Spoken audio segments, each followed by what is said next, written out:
ప్రభువైన యేసుక్రీస్తు పరిశుద్ధ నామమున మీ అందరికి వందనాలు. ఈ స్థలంలో సొలొమోను దేవాలయం కట్టించాడు. ఈ స్థలం అరోనా పొలము, దావీదు 300 వెండి నాణాలు ఇచ్చి కొన్నటువంటి స్థలం, దేవుని యొక్క దూత దిగి వచ్చినటువంటి స్థలం. ఈ స్థలంలోనే అబ్రాహాము ఇస్సాకుని బలివటానికి కత్తి ఎత్తినప్పుడు దేవుడు ఆగమని చెప్పి, ఇందును బట్టి నీవు దేవుని యందు భయభక్తులు గలవాడు నాకు తెలుస్తుందని ఒక గొర్రె పిల్లను ఇస్సాకు బదులుగా వధించినటువంటి స్థలం ఈ స్థలం.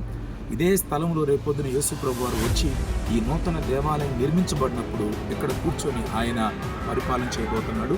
దీనికి ఎదురుగా తూర్పు వైపున ఒలీవ కొండ ఉంటుంది.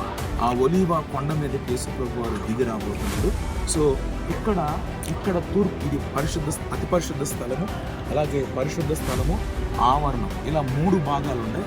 ఇప్పుడు యూదులు కొంత ఏంటంటే అతి పరిశుద్ధ స్థలము ఆనుకున్నటువంటి గోడ, దాన్ని ఏడుపుల గోడ అంటారు. సో ఇది పరిశుద్ధ స్థలం, అటు పక్కన ఆవరణం ఉంటుంది. ఇది తూర్పు పడమర 2 వైపులా కూడా స్థలం, ఉత్తరం తూర్పు పడమర వైపుకి ఉన్నటువంటి మరి దేవాలయం. అటువంటి దేవాలయం నుంచి మీ అందరికీ శుభాలు. షాలోమ్.